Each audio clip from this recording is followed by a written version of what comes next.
How to get your Zelle QR code in Bank of America app. Let's get started. First, launch your Bank of America app, provide your credentials, and log into your account. Once logged in, on the home screen, tap the Transfer Zelle option from the menu. Select Send Money with Zelle to access Zelle features. Tap on Receive Money or a similar option to view your receiving preferences.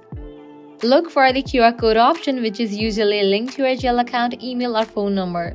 Once the QR code appears, you can show it to someone to scan directly. Save the QR code to your phone by taking a screenshot. Share it via your messaging apps or email to request money.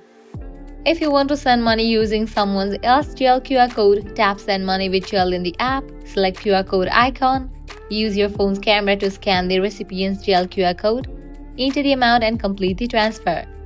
If you don't see the QR code option, verify that your Zelle is fully set up with your Bank of America account.